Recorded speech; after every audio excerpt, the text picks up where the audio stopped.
Well, good afternoon and welcome to OverDeVest Nurseries. It is, as you see, a beautiful day in springtime. There's a lot going on. We're busy sending out plants all over our region to our partnering garden centres, and of course what we're doing is sending out a wide selection of all different sorts of plants: trees, shrubs, perennials, climbers, roses, you name it, they're going out to the garden centre. And somehow, even though we're growing over 2,000 different varieties, there never seems to be enough. We're looking all the time to see if we can make improvements, if we can find better selections, and the whole idea, of course, is to make your gardening a little bit more successful. Well, today I wanted to give you an update on some trials that we've been doing here on the nursery that are really quite exciting and we think hold a lot of promise into the future, especially if you're interested in growing some rhododendrons. And I don't need to tell you that when you walk into a garden and see a beautiful rhododendron, or better still, a whole group of them growing there, it truly is a beautiful sight. That's why they're often called the aristocrats of the garden. But growing them here in this region, that's the mid-Atlantic and northeastern states of the US, can be challenging. We've got cold winters and hot summers. And traditionally, a lot of the varieties that were grown were ones that emanated from species that come from sheltered Himalayan valleys via gardens in the British Isles or on the northwest coast, places where it's cool and more moist and perhaps better growing conditions. And here, with our climate, it's important to be able to get plants that, of course, perform well.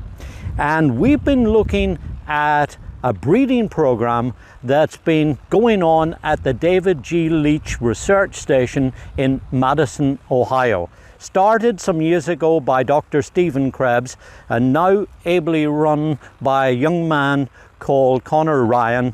It's a program that brings with it a lot of promise, because you see what they've been doing is working on a species that comes from north central Taiwan, one called Rhododendron hyperythrum. Now this is a plant that grows in nature about 6 foot high by I think 10 or 12 foot wide, pink buds, and then when it opens, beautiful white flowers. Very nice. But one of the big things about it is that it's got resistance to rhododendron root rot, which wreaks havoc here if you've got less than ideal growing conditions for rhododendrons. So what they've been doing is using that species and then crossing it with various selections, including some of the ones that Dr. David Leach raised, which is why the research station is called that. And they've been creating hybrids, and we've been lucky enough over the last few years to get some of their selections for us to trial here in the nursery. Now, it's still early days, our trialing is still ongoing, and some of our findings are still preliminary, but already we're seeing significant improvement, and in these varieties we're seeing that they're demonstrating a high level of resistance to that root rot that I was talking about. So I thought today what I'd do would be to give you a little sneak peek at what we're seeing at the varieties here, and there's 5 of them in 5 different colors, so that then you at least begin to understand and see what we're trying to do here, what the benefits are of modern plant breeding, and then when you go along to some of our partnering garden centres, you might just be lucky enough to see some of these beautiful plants turn up there, and you might want to try them out in your own garden. What's exciting also as a kind of side benefit of the parent of these species, that one that comes from Taiwan that I was telling you about, in that it is also demonstrating a greater tolerance to heat and sun as well. So we're excited to think that maybe, just maybe, we might be able finally to be able to come forward with some top performing rhododendrons that will give us, as you see, absolutely gorgeous color in compact habits, because these get to about 4 foot high with rich dark green foliage, as you see. They tend to spread out. The common characteristic is to spread out a little wider than tall. So think of them about 4 foot high and possibly going out to about 6 foot or so. Now, the one that we have been working with at the start is this variety here, which is called Holden's Pink Flare. And as you see, it's a really gorgeous variety. Nice big rounded trusses here, packed with lots of flowers. And when you look into the inside of each of the florets, you'll see that they have a beautiful flush to the back of it, which gives it a very nice, appealing view when you look over the top of that rounded habit.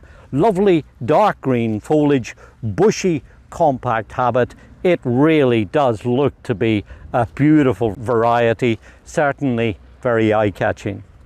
And then take a look at this little beauty, which is called, as you see, Holden's Pink. Now, incidentally, they've all got the name Holden in front of it because that's where they began life, at the Holden Arboretum.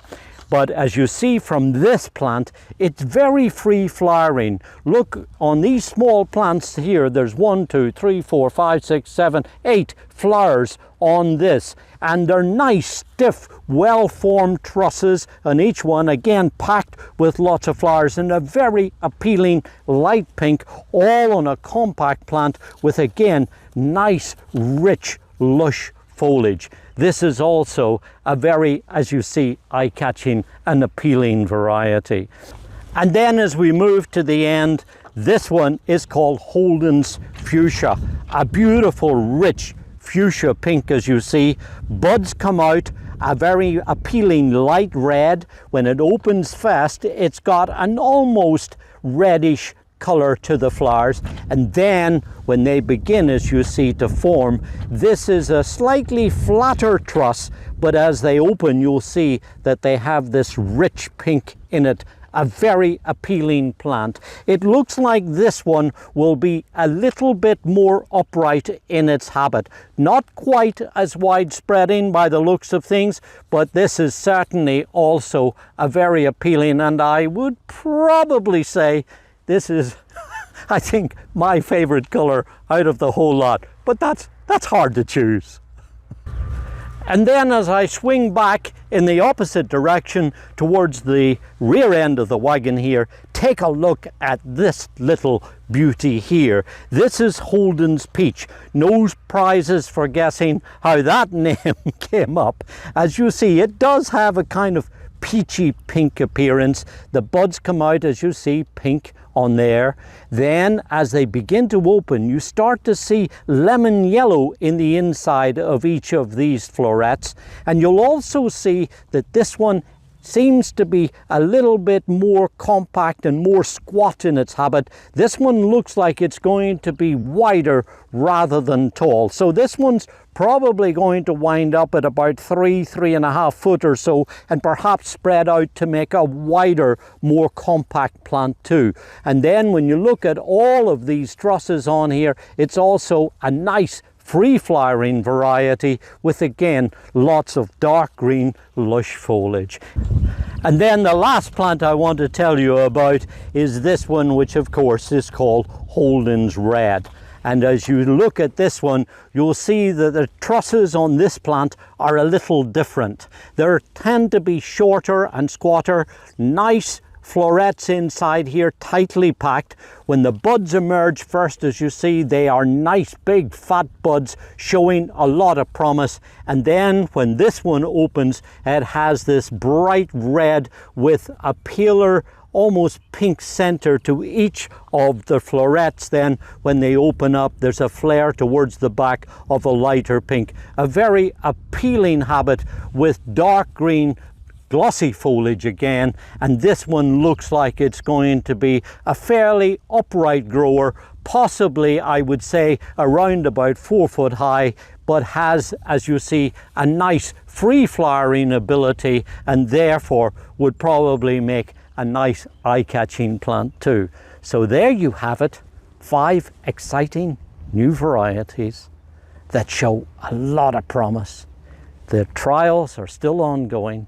Stay here on this channel.